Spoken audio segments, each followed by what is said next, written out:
getting ready to give that the best shot tonight. What I plan to do are three things, really. One, talk about training and my flight to the moon and walk on the moon.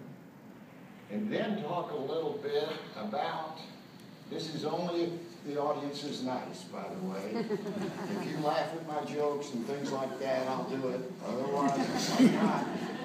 I will tell you the number one most important thing I learned in 18 years as an astronaut. It changed my life for the better. I'll tell it to you. It seems simple. We'll see. If you'll try it, it will change yours for the better too.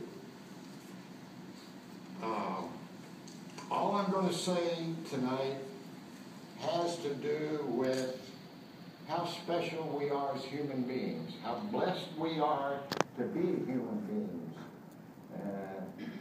We occupy a unique place in the universe as far as we know. And I'll talk more about that later too.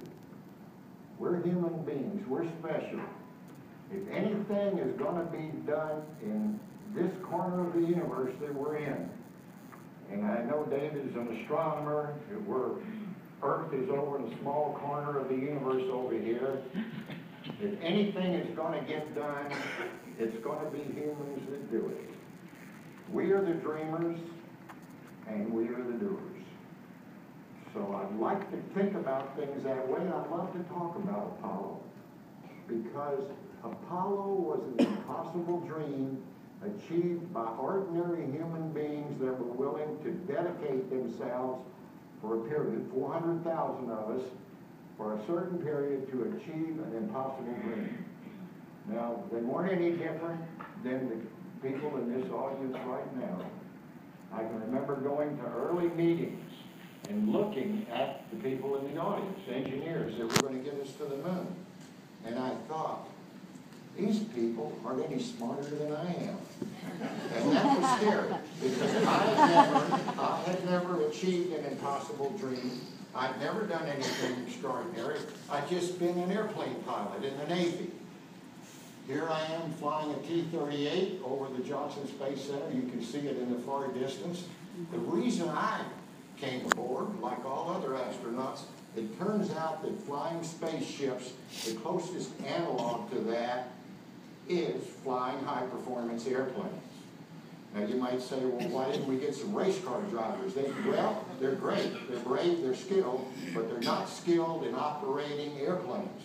And spaceships are like airplanes, are just further along. So this is where we all came from. Al Shepard, John Glenn, the like. We all were airplane pilots. We liked it. We stayed alive. That's something you got to do in military aviation. And half of it is skill, and half of it is luck. So that's just part of the life. And so the guys that I was around, both the astronauts, the engineers and scientists, we believed that even though we'd never done anything extraordinary in our lives before, that if we were willing to work together, that we could find a way to achieve an impossible dream. And so that's how I felt when I got to NASA, and we began to try to figure it out. Now, we didn't have to know everything. That's the beauty of it, because there was so much to do. For example, we had to know what we needed to do in our party. We didn't have to know which way to point the rocket. That's Mission Control's job. We didn't have to build a space suit. That's somebody else's job. We didn't have to do most of the stuff that was going on to get to the moon and back. We had to be able to fly the spaceships up, fly them back. When we got to the moon, we had to get outside and do as much as could be done on the lunar surface. So that was a huge list, by the way. When I looked at it, came aboard, a huge list. But we just started them one at a time. So one of the things they said was, what can you do in a spacesuit in 1/6 gravity? So they said, Bean, go over there, get in that rig that's in the centrifuge building. This rig will lift up 5/6 of your weight, and then you can see how many BTUs you burn running around. I'm carrying a 70-pound weight because on the moon, that experiment that weighs 70 pounds there weighs 420 pounds on Earth. They said, you're going to practice carrying that and see how much heat you put out. Because we need to build a backpack and things like that to make it work. So I go over there that morning and I put on the suit. They put that rig up and they start lifting me up. Well, they lift up the suit, but they don't lift up me inside. We padded it as best we could. We thought, you know what, this was a new thought. But I'll tell you this, if you look up there, you can see I'm not smiling. I think I got the first space-age wedgie that was handed. And we said, hey, this isn't going to work. We came back down, I got out of the suit.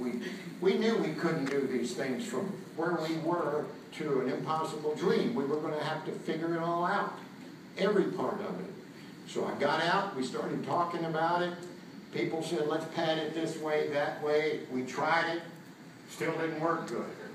One of the times someone came up with an idea, let's fill the suit with water. And that way he'll kind of float in there, and that'll be better. Well, you don't float standing up, so it didn't hurt as much, but still. So we finally got it padded in a way that wasn't perfect, but it was doable. And so we said, that's kind of one way to experience 1/6 gravity. We got in the airplane where you push 0 to G airplanes, you push it over not quite so hard, you could have 1/6 G. So we tried that. People wanted to go underwater and do it, but we resisted it. We thought it might be too dangerous. Now that's the way Mike over there trained for his 2 EVAs to repair the Hubble Space Telescope. Because even though we didn't like it, we found out that was the best way. About Gemini 11 is when we found it out. So these were the problems we had. We were beginning, trying to figure this all out. And it was fun to do, because everybody was optimistic that we could, in fact, do this job. Now, I can remember one day they came to us and they said, we're going to geologists came to us. And they said, we're going to teach you what you're going to do when you get to the moon. We said, we already know what that is. Well, what do you think? We're going to put up the flag. We're going to talk to the president. We're going to pick up a few rocks. We're going to get back in and come home. They said, that's exactly what we thought you guys thought. If you're going to go to the moon and be an explorer, you've got to be people that can explore. And there's rocks and dirt up there. You've got to become geologists. If you want to be an explorer, then you've got to be able to explore in a way that's useful. And you can then take that information that you discover that and give it to scientists back on Earth. So even though we didn't want to do it, we started in class, just like in Rice University when you're a geologist. In fact, some of the professors, we had sit in class, get lectures, look at books, try to learn all those new words, feldspar and all that other. And we got doing, and they started taking us on field trips. And this is one over near the time we're about to go on our mission. Here's Pete Conrad, the guy I'm going to, he was the commander of the mission I'm going to walk on the moon with. And here I am, we're over, I don't know whether this is Hawaii or, we went to places that geologists thought were like the moon. Matter of fact, they were right. They knew what they were talking about. And so, for example, we were going to have a 3.5-hour EVA, 2 of them, in our mission. And so we would practice it on there. And we would have communications. We didn't wear a spacesuit. It made it too difficult. We were worrying that other place. This is learning geology. You can sue the boss. He's not carrying a thing. That changes on the moon. That's still your boss. Anyway, here we are. And for example, me walking along and collecting rocks, reporting back to geologists. We're over on the other side of the hill. There was even a 1.5 seconds or so delay in the communication, just like it would be on the moon. NASA does a really good job. The theory is, and it's good, they want you to experience everything you're going to experience in space on Earth so that you won't be surprised. It won't seem strange. And then if other things come up, which they always do, then you've got a lot of mental ability to handle them. So that's what was going on. And for example, I might be walking along, and they would say, I might have not done anything. After, by the way, after the debriefing, when we went back through it with the geologist, they'd say, Bean, why didn't you pick up that rock? And I would say, well, it looked like rock that was picked up about 25 minutes ago, sample number 10 we've already talked about. That looked like the same old rock. And they said, well, you didn't look at it closely enough. The fracture angle, the whatever else was different. This was a unique rock. You should have sampled it and picked it up. So that's kind of how it went. We tried to learn to do it. We weren't geologists. On our mind was, how do we get to the moon and back alive? If we can do some geology, great. But first of all, we got to get there, make the landing, and then get back alive. So that was on our mind. Later missions, 15, 16, 17, we worked that out quite a bit, and so we could concentrate more on the geology. But that's what we were doing. We didn't work all the time. General Motors said, these guys are always in the newspapers and stuff, on TV. If we loaned them cars, they would be driving these cars, and then they would be on TV. And I'm sure they do this to athletes and movie stars now. But they did it to us, and they'd come to me, and when the new cars came out, they'd say, Al, you had a yellow Corvette last year, what do you want this year? Well, I had a black one. I want a black one. Okay, well, when it came out, then I'd have a black one, turn in the yellow. I never really owned them. It was a good deal because you didn't have to pay insurance or anything. All you had to do was put gas in it. Or if you took it to the dealer, they'd put gas. The deal, and they also came to my wife and said, what kind of car do you want? And she had always wanted a yellow convertible. So one year she got a yellow convertible. Kept it for a year at station way. It was for what? You're training to go to the moon. You're driving these kind of cars. Here's our crew. When we got assigned, Pete Conrad, the commander, I'll say more about him. Dick Gordon had flown one space flight. I'm a rookie. I've flown none. But we had our cars the same. And in fact, Danny Reed, the guy right over there, lives in Austin, bought that car some years afterwards. We couldn't find the other two, and he's restored it.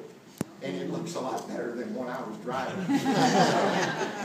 that was a fun time. If you can imagine yourself training to go to the moon, you're going to the moon in a month, you're driving Corvettes all over the place. It was fun. Okay, we're all getting ready to make the first landing, like the president said. We need to get there by the end of the decade. Well, we said, okie doke, how are we going to do this? Well, let's form 6 crews. There'll be 3 drive crews and 3 backups. And then when a crew flies, the backup goes 3 flights down and kind of go in a cycle. So Apollo 7 is going to go, make the first flight. Their backup crew, 8, 9, 10, they'll go on 10. So that's the way it worked. We didn't know who would make the landing. We had a meeting with Dick Slayton, who was the head astronaut. He says, I can remember because I was sitting in the room. He says, the people that will make the first lunar landing are in this room. We don't know who they are because we've got these 6 crews, and we don't know how long it's going to take us to get there.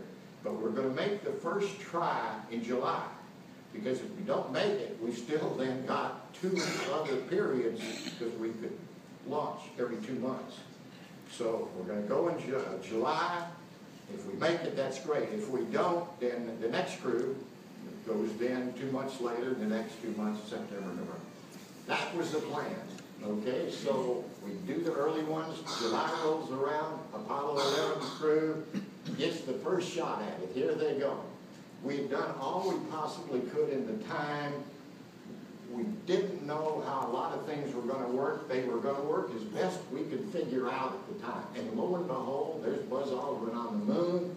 I can remember looking up there and saying, that guy lives behind my house. Walking around, even though we were going next, it was hard to believe that he was up there wandering around with Neil Armstrong. Neil Armstrong was my office mate. We had a joining office. the same secretary, so we were around each other. Here he was up there. And I'm thinking, what is it? You know, we're going to go in a couple of months, because 2 months center, remember I said? Anyway, here's a painting I did. I'll talk more about that in a little bit, but I did this painting for Al Newhart, the founder of USA Today newspapers, to go in his office. And I made it so that the size and everything was such that if he sat at his desk, it was like his desk was right there in the moon on Tranquility Base, just that distance from the limb, and I used some engineering stuff to do it. But anyway, that's it. I called Neil up when I was doing that, and I was talking with him about it. He said, that was one of the scariest moments of the flight. I said, what's scary about sticking the flag in the dirt? He says, well, when we practiced on Earth, I could take that flagstaff and we practiced with sand, dirt, a lot of different materials in a box, you know, different times. I could get it in there, get it standing up, move away. He said, when I got on the moon, I tried to shove that into the dirt, it wouldn't go in. He said, I didn't know what to do. He said, I was so afraid that I would stick it in the dirt and move away and it would fall over. And everybody in the world would see the American flag falling in. I said, what did you do? He says, well, I tipped it back until the center of gravity of the flagstaff, the flag, and that curtain rod on top was over the hole. And I could get it in there enough so that when it bounced, it wouldn't fall over right then. And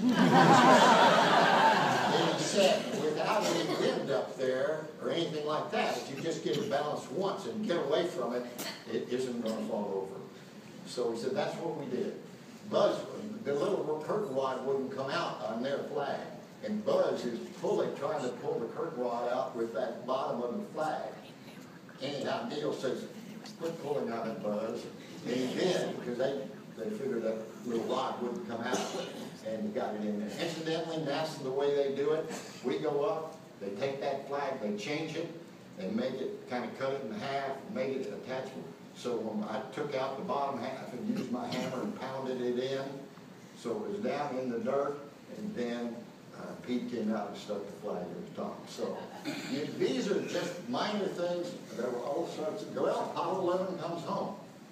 We're celebrating, we're thinking, amazing, we did this. This is amazing. We think we're going to the very same place. And they come to us. We say, we're ready to go. See in Tranquility, we can do it. They say, well, we're not going to do the same thing. Congress has not charged NASA with repeating it. They want us to open up technology, ways to do things. We need to find ways to do it better. We just done it once. Okay, we're going to do it better.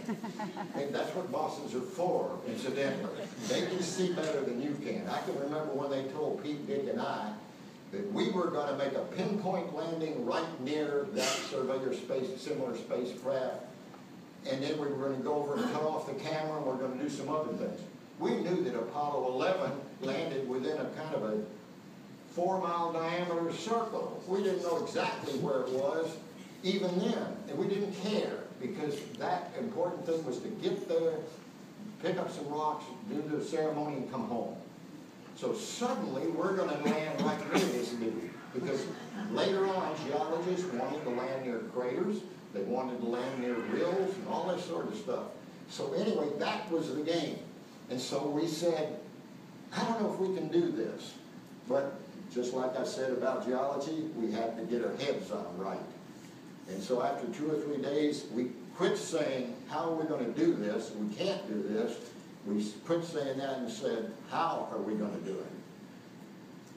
We'll find a way. Now, mission control were the people that really had to do it, because they had to make it so that we could guide him to land there. If they didn't do right, we couldn't do it. So it wasn't a piloting thing, it was a tracking thing. And when they started looking in on how to do it, there was no way to do it. And there were meetings like this, and we tried them in the simulators. Best ideas, they didn't work. Finally, some guy at the back said, we're going to have to find a way to track them with 2 deep space antennas at once. There's only 3 on Earth. So we're going to have to time it so the Earth is turned where we can track from California and Australia. And then we are going to pick up the spacecraft and we're going to Doppler it to get a more precise position and speed. And the people in Mission Control said, good luck. We don't have any way to take in data for two deep space sites. Not only that, even if we did, we don't have any way to Doppler it. Not only that, even if we did, we don't have any way to take that and shoot it up to the lunar module who's already burning his engine to land. And we say, we don't want to touch that computer while it's guiding to land, because if we put in the wrong bit, who knows what will happen. Once again, leadership comes into play. They tell Mission Control, go get whatever it takes to do this, because this looks like the only thing that'll work. And they told us, start working with Mission Control so you don't put in a bad bit. Find a way, things that we didn't think we could do, kind of were against common sense. In order to do the job, we had to overcome them. And I'll say that something about NASA. I'm talking right now about NASA a long time ago. That's NASA today.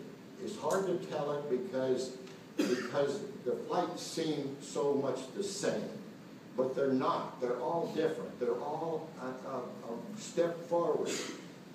I was called in about repairing the Hubble Space Telescope because I had a lot of EVA time in Scotland. And I wasn't sure it could be done. And that shows why they get rid of guys like me. And they get young people in that say, why do we want to listen to him? We'll find a way to do it. And they did. Beautiful thing. But NASA's doing that right now. It's a great organization to be with. Anyway, there we are, our rockets there. I remember going across that swing arm up there, and I looked down the side of the rocket, and there's cryogenic fuels in there. They're minus 300 and things like that, oxygen and hydrogen. So it freezes the air outside, and it's on the side of the rocket, and it makes it glisten. And it just has a lot of gases venting you can't see. It looked like a living, breathing something to me. It didn't look necessarily like looked like a rocket. It was big, but it had all this action taking place. It wasn't like looking at your car and airplane, it just sits there.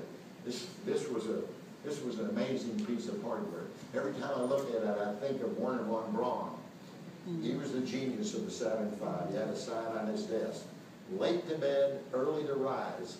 Worked like hell and advertised. I think he was right, and he did these kinds of things. He was a visionary. Now you can see some of the ice falling off the side there, because once those engines started, I have never felt anything shake like that. I've done a lot of test flying and done a lot of things. When that started shaking, I said to myself, do the engineers know that it's shaking this much? I wonder if metal can withstand this kind of vibration. That's actually what I thought. And when I thought that, it took about 3 or 4 or 5 seconds, and that put me behind then in my job I had to do during launch, about 5 seconds right at the start. So I had to somehow mentally catch up, because I had jobs to do. But it surprised me so much. That energy, 7.5 million pounds of thrust, that's what it takes to go to the moon. It's not easy to get there. People talk about, well, we'll just go back to the moon. Okay, you want to go back to the moon? You better build one of these things. Otherwise, you're not going to go back. Because that's what it's not like we've suddenly invented new rockets that are that much better. It's not, rockets aren't like cell phones. You only have 1 or 2 customers, the Air Force or NASA. So not a lot of people working on making rockets. A lot of people working on making cell phones better, because if you can make one better, you can sell it to billions of people. Not rocket engines. Okay, there's what it looked like when we were turned around and headed towards the moon. The thing that I remember was it didn't look like we were going away. It looked like the Earth was going away. So here we were looking, the Earth was going away. The moon goes around the Earth at 2,200 miles an hour. If you look out at things, that goes relative to us. But the moon and the Earth are going around the sun at 66,000 miles an hour. And I can remember thinking, where's that place going to be 10 days from now? And I thought, I hope we don't lose communication with mission control, because they've got these huge computers that can figure it out. We couldn't figure it out on board. You had to be able to talk to mission control, or you couldn't come back, because you had to go to a spot in the universe that Earth happened to be there at the time. So within something like 3/4 of a degree. So these were things that nobody knew how to do.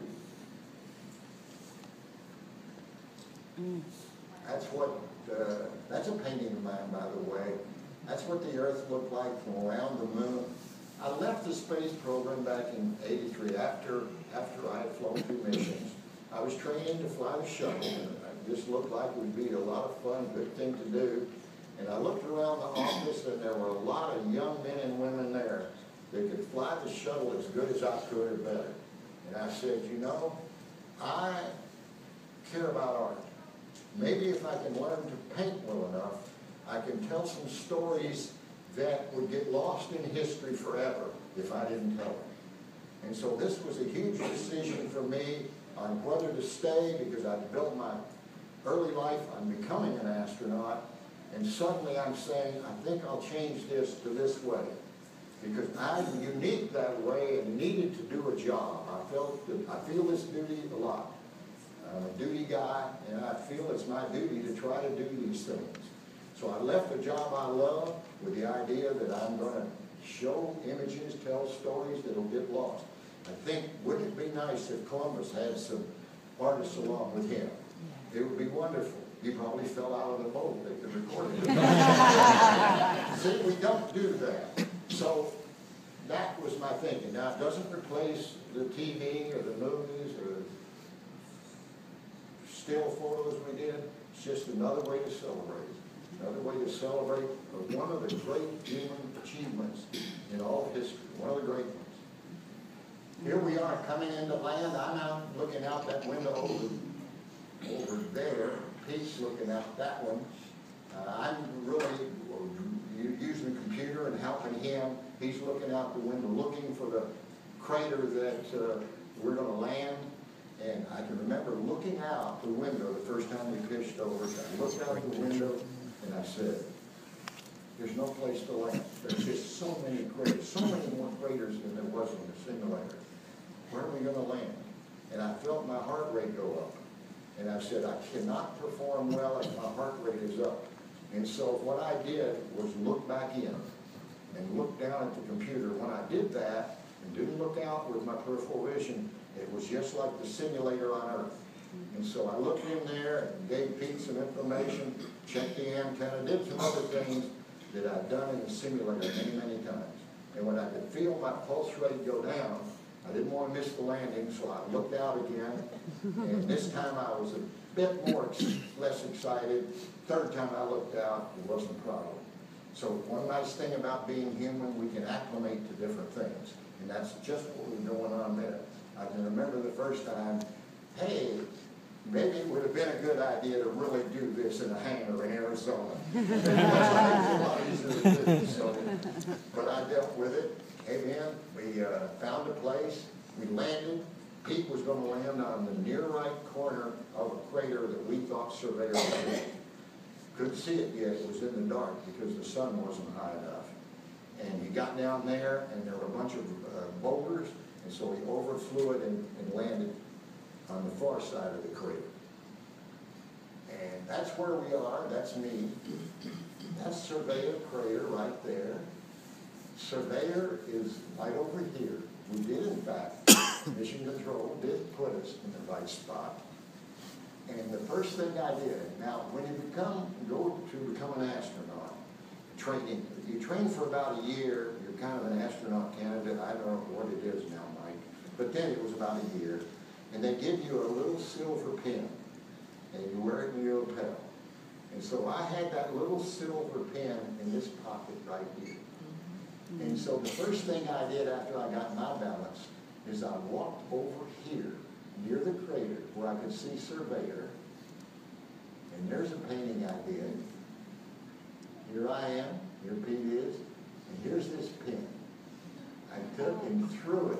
It's got a star there and a 3 rays like a shooting star in a orbit. And I threw that over towards Surveyor. When I look at the moon at night, that's the thing I think about. I look at the part of the moon left of center, about 30 degrees. You can't see the crater, it's way too low. You can't even see it with the best telescopes on Earth. It's 656 feet in diameter, which you can't see. But I look that area and I think about that little pin. And I think that pin is just as shiny as the day I threw it. No atmosphere up there. It will be for billions or millions of years until some American tourist goes up there. Anyway, when you fly above 50 miles, you become a flight astronaut and they give you a gold pin. And I have the gold pin in a pocket over here. And I remember picking out that silver one and making sure that I didn't have the gold one. I threw it, and then that's the gold one right there, which I wear all the time. And brings back a lot of good memories of this sort of thing and a lot of other things. Anyway, there you go. Those are stories. Here I am running along the moon. It felt good. It felt like the strongest day of my life because I've been used to working in that suit. I weigh about 150 pounds. The backpack and suit together, 150 or 300. On the moon, 50. So when I jumped, I could go up real high, even though I was in a clumsy suit. When I lifted my arms, they were lighter. Everything was easier. Now, I knew why, because the gravity was less.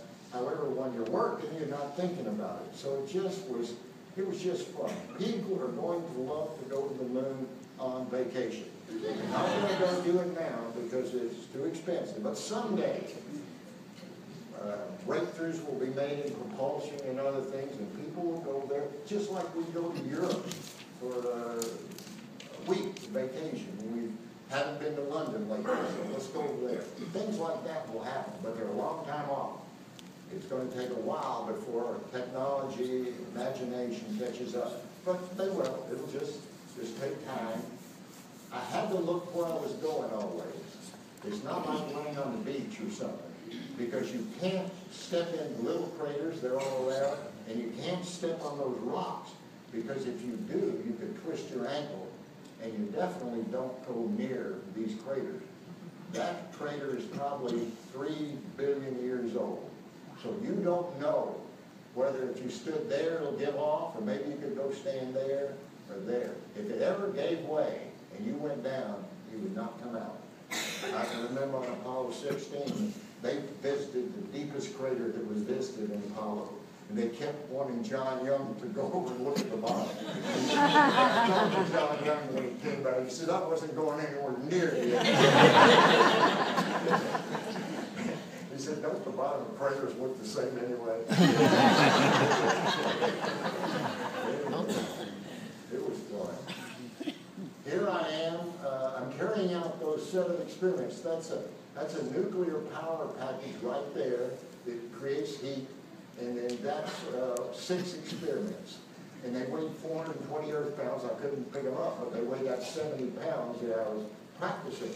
So I'm carrying them out. Once again, the boss is just wandering around, pointing to a good level spot, so we get out there to deploy. And I'm showing you this because when I got home, I'm walking through the drugstore, and I look over what's happening. And here I am, right there, and they're saying dinosaur bones falling out of the moon. Well, people at Rice here know that's not a dinosaur, that's a whale. So the people at Sun don't know whales from dinosaurs. That doesn't make any difference. And before we went, and of course everyone wanted this, we wanted to find evidence of ancient civilization. We wanted to make some discovery. So Pete and I talked about this. And we said, what can we do? Pete says, let's take an arrowhead. And we'll drop it down here. And then we'll get the TV camera and we'll point it over here and talk about a crater or something. And then we'll go like this. Talk about something over there. And then will hear from mission control about 30 seconds later, point the TV at your feet. Thank God we didn't do it. I'll tell you this, I love scientists, but they don't have a sense of humor.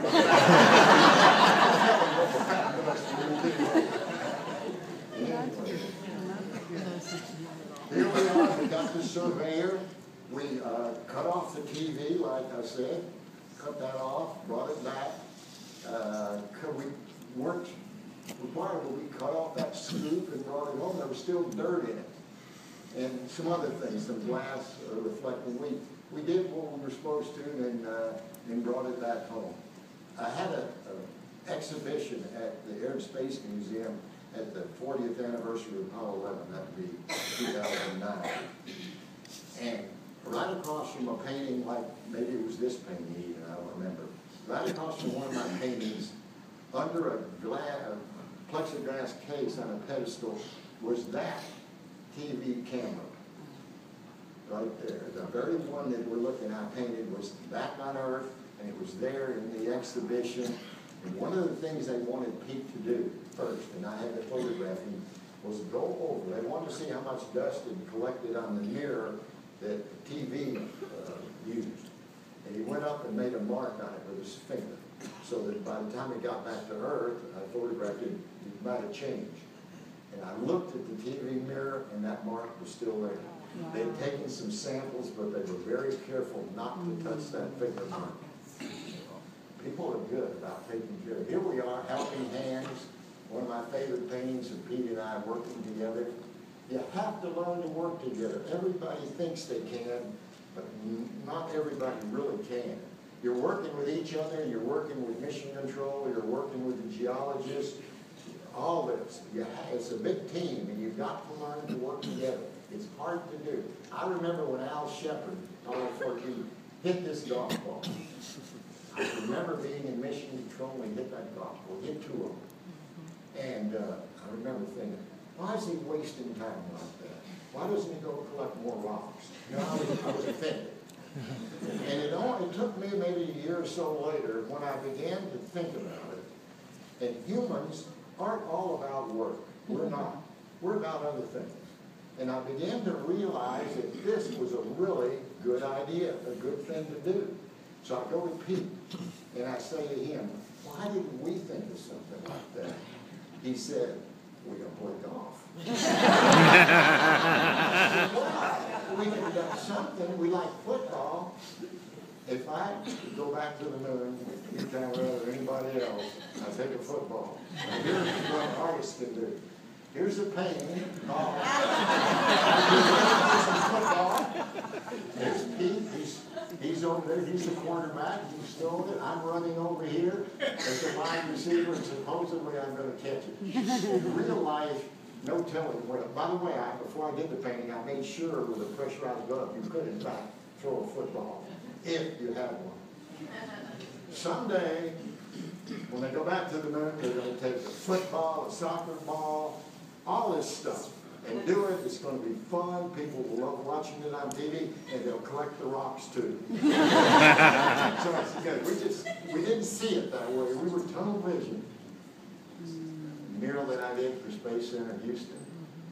Now let me talk for a minute about painting. As I said, I left NASA to tell these stories. So here's a story that I wanted to tell. I fell down on the moon a couple times. I was backing up to take a picture. There was dirt and rocks. You do fall down, fall forward sometimes. Fell backwards. It's easy to get, not easy to get up, but you can get up on your own. But it takes more energy, and you're always nearby. So I remember the first time that Pete came over after I fell down, he picked me up like a regular pickup, and he goes like this. And I come up so fast because I'm so light that I bump into him, and we both go kind of dancing all over him.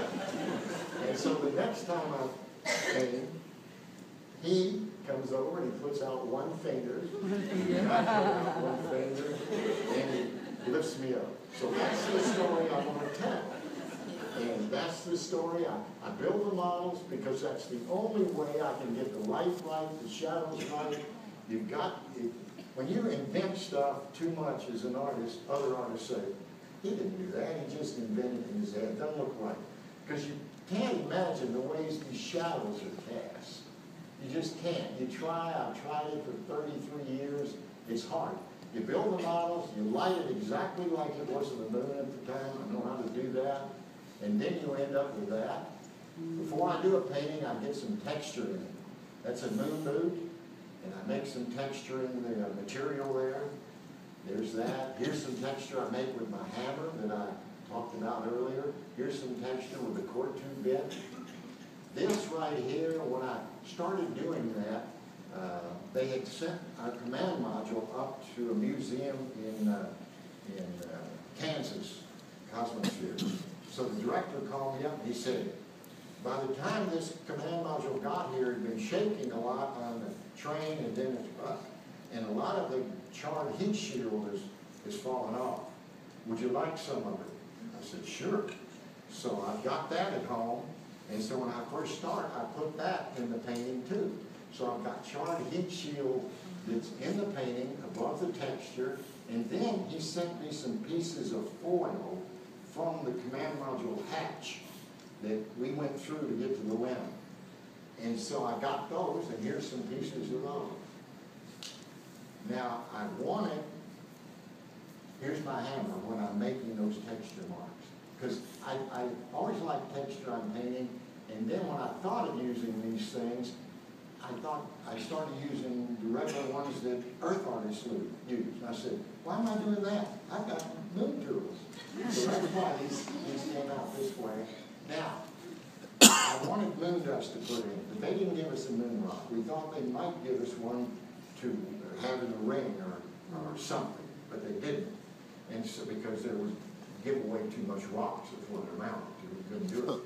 But they did give me, from my suit, the flag, the NASA emblem, Apollo 12, and this. And so one day I was sitting at my desk and I was looking at those. And I was looking at the ones they gave me from Skylab. And boy, they're nice and clean. And I thought, gee, those ones from Apollo 12 are dirty. Maybe I ought to have them washed. And then I thought, you know, they're dirty with moon dust from the ocean of storms. There's not much there. It's between the threads, but it's definitely dirt.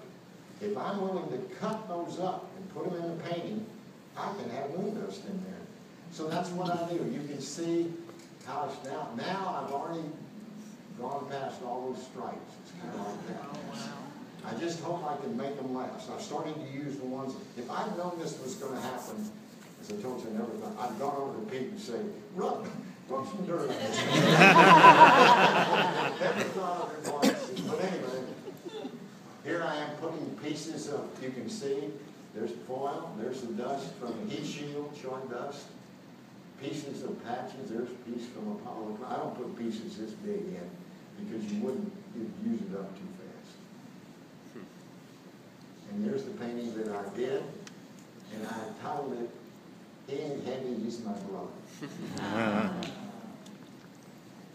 There's a painting that I did of the three of us. We were never on the moon that way, but I knew when I left NASA I was going to put Dick Gordon on the moon. He's the guy that stayed in the command module. And the painting, Dick Gordon is kind of a showboat kind of guy, just a wonderful person. And so I got him in the middle. He's kind of bowing to the TV camera, reflected. And in this fantasy, which is called, people in mission control are saying, what is he doing down there? He's supposed to be up on the moon, up around the moon and taking care of the command module. So it's one of my favorites. Incidentally, I did this painting on commission for a company. When Pete got killed, I thought, which painting did I do that meant the most to me with Pete in it? And I thought of this one. I went to that company and bought this painting back for a lot more than they paid. And it's in my studio now. It's not going anywhere. I look at every scene. I look at it every day, and it's on my card. Reminds me of three guys that I was fortunate enough to be teamed up with. This is another favorite painting of mine. I was working on this one. This is Apollo 17 with Gina Cernak. There's Gene Sermon there and Jack Smith there. So Gene comes over to my studio, and I'm showing him where he walked. And I said, right over there is where you took some dirt off that boulder. He said, you know, I wish I'd written my daughter's name in the dust of that boulder. I said, here's a piece of paper. Write it just like you would. His daughter's name was Tracy, same age as my daughter. So after he left, I got out my paintbrush and I wrote Tracy, and they're just like he wrote it on a piece of paper. I call it Tracy's Boulder. I love it because I love the story, and also I save all those taxpayers a bunch of money because he doesn't have to go back there.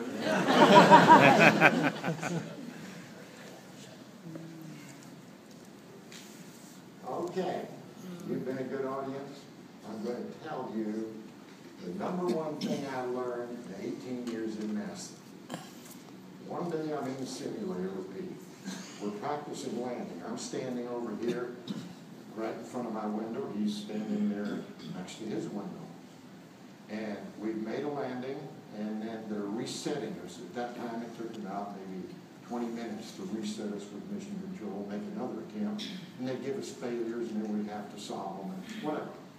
So I'm standing there, and he's standing there, and I'm saying, Pete, you know that briefing we had this morning, that technician gave us, team member technician? I said, you know, that guy's smart, and he knows his business, but the way he thinks is so different from the way we think that I think we ought to maybe replace him on, and he's not a good team member. And I was waiting for Pete to say, hey, Bean, that's pretty good, let's do that. So he looks over at me, I'm standing here looking at him, and he says, maybe it's you that's not the good team member. All right, think about this. Think about you at work, and you're talking to your boss, and he tells you you're not a good team member. Well, that's not good news, and it hurt. And I can remember backing up as far as I could, which was about 3 or 4 inches. I said, sure I am. He said, you don't even know the first rule of being a good team member. I said, yeah, I do. He says, what is it? I said, well, you've got to be loyal to the leader. That isn't it. You've got to work hard to achieve the goals that the team has. That's not it. I was so embarrassed and mad that I couldn't think straight. And I don't even remember what I said. And you know, if there was another space program, I might have quit. I said, you don't appreciate me, I'm going to go to that space program. But I didn't want to go to Russia. But I was hurt. And I said, well, tell me. I said, what is the first rule in being a good team member? He said, first of all, we've got 400,000 people working on this, and if they're all like you, we can't get to the moon. I said, I know that. He says, well, if they're all like me, can't get to the moon, we can't get to the moon either. We need 400,000 people that are dedicated like we are, but think differently, because that's what it's going to take to get to the moon. I said, okay, but what is the number one thing I should be thinking about as a good team member? He said, take for example this morning. How many people were in that meeting? I said, oh, maybe 30. He said, how many did you know by name? I said, I probably knew 10. He said, how about the other 20? I said, well, I didn't know that well. He said, why not? I said, well, first of all, it's just too many people to know. And there's usually 5 or 3 of them that just drive me crazy because at the end of the meeting, they bring up new subjects and we're trying to go, and they should have brought it up early. He said, that's the problem with you. He said, if you want to be a good leader and a good team member, you have got to find a way to admire and care about the other team members. I said, you're crazy. I said, there's no way to do that. Because some people you just don't admire. He says, well, you're just not ever going to be as good a team leader and team members you could otherwise be, if that's how you feel. Well, we kind of left it at that. I was hurt. He and I had to talk for the next couple of days. I began to think about the astronauts in the office that were a lot better than I was. And there were several that were. more than several. And I was in the middle, or maybe even below the middle, and some others maybe I was better than. And I started to pay attention to them. One guy that reminded was Jim McDivitt. That guy, I watched him in meetings, he knew most people.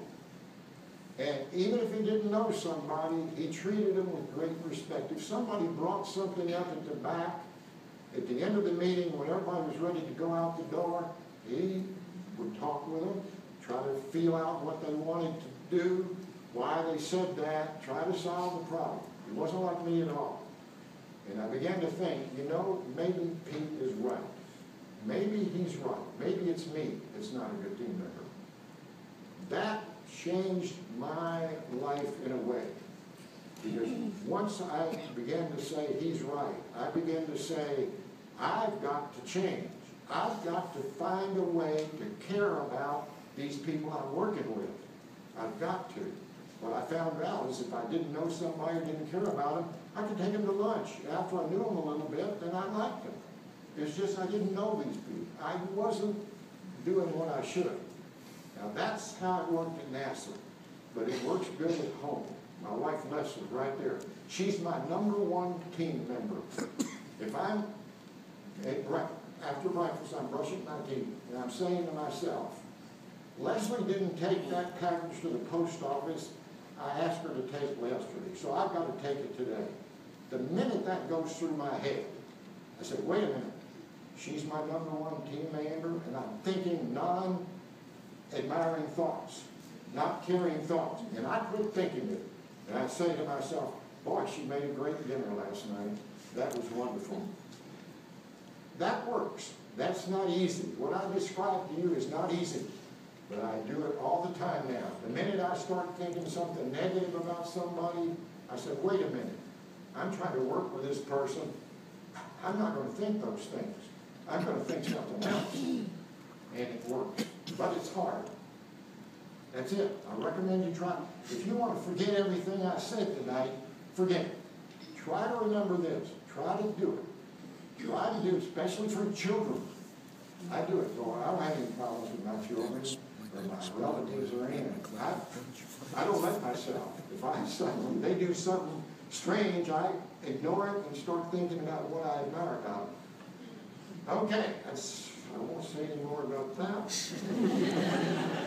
Anyway, off we go. Those things are foil.